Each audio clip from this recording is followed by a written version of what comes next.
Eh bien, bonjour à tous. Comme prévu, on va passer au troisième petit billet. Un billet qui va nous parler de l'Assemblée nationale, hein, qui vient d'autoriser les entreprises accusées de fraude fiscale à s'en sortir par une simple amende. On se fait quand même un petit générique.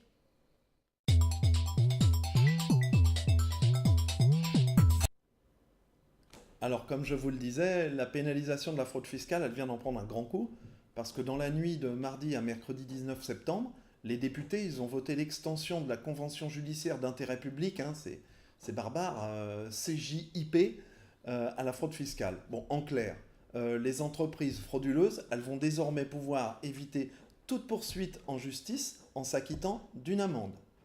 Alors, c'est une disposition qui est votée 2 jours après que notre ministre des Comptes publics, hein, Gérald Darmanin, il ait affiché en ces termes sa détermination à lutter contre les resquilleurs. Il disait frauder l'impôt, c'est évidemment tout à fait inacceptable, hein. C'est un coup de canif, voire un coup de poignard au pacte républicain. Bon, encore une fois, hein, des paroles, et puis les actes qui arrivent, bah, ils contredisent ces paroles. On commence à avoir l'habitude maintenant. Alors on va étudier le précédent, justement, hein, la banque HSBC. Alors, suite à la loi Sapin 2 hein, en 2016, qui était relative entre autres à la transparence, à la lutte contre la corruption, bah, cette directive, elle permettait jusqu'alors aux personnes morales d'éviter les poursuites judiciaires pour corruption. Trafic d'influence, blanchiment, blanchiment aggravé, blanchiment de fraude fiscale. Tout ça contre le paiement d'une amende hein, ou la réparation des dommages subis par les victimes.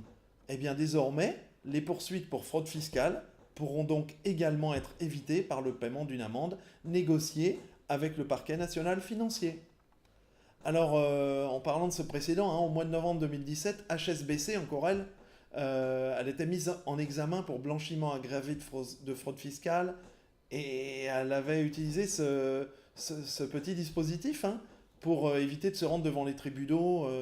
Ils avaient accepté de payer à cet égard une amende de 300 millions d'euros aux autorités françaises. Hein.